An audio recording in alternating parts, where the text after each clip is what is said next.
Joyride from 2001, the thriller, not the comedy film that came out last year, is fantastic. I've heard about this movie for so long, and I've never watched it because it just never appealed to me, but now that I did, I'm like, "Holy crap, I understand the hype behind this. It's wonderful. More people should talk about it." So Joyride follows 2 brothers on a road trip to pick up a college friend, and along the way, they toy with a truck driver through the radio. And they basically prank call him a bunch, and then they lead him to believe this woman has the hots for him, and they prank him, and he figures out that it's all just a giant prank, and he's like, "I want revenge on these people because that's mean as hell."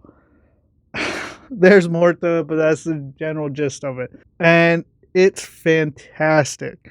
This movie is very tense. I was like, "How do you make, like, a road trip car chase thriller movie, like, super intense?" They nailed it, they crushed it. I was, like, on the edge of my seat whenever, like, the thriller aspect kicks in because it's very funny too. It's very much like a half road trip movie, half car chase thriller movie. Both aspects work very well, and that's because of the cast. Paul Walker, may he rest in peace, oozes so much charisma and charm that you just have to root for him. And Steve Zahn is Steve Zahn. He's hilarious in everything. He has pitch perfect timing with his punchlines and his jokes. And I like the theme in this movie of one small thing can just lead to such a massive escalated problem, which we see every day in the real world. How one small issue can just cascade into a waterfall of bullshit. And because of that, this leaves it open to toying with your expectations. There are some things that I was expecting to happen that didn't happen. And then there are some scenes that I'm like, that's not going to happen.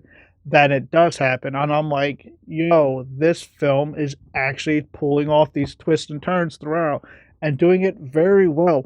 And that's because the directing is excellent.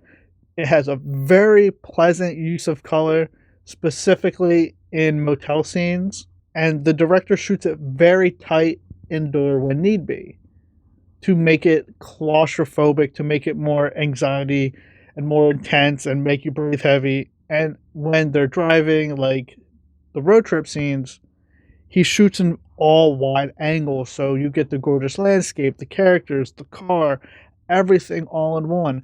And even the chase scenes, the director flips back and forth from very tight to very wide, and it just makes it so intense and so tight. And it's a brisk 90 minutes, so you're not going to lag for like 3 hours waiting for stuff to happen. Once it starts going, it starts going.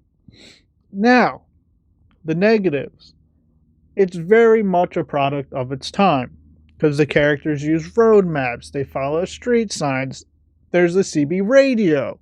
All of that stuff doesn't work in the modern day when you're making a movie like this. Why? Everyone has a smartphone, GPS, all that good stuff. And the acting can sometimes appear uneven.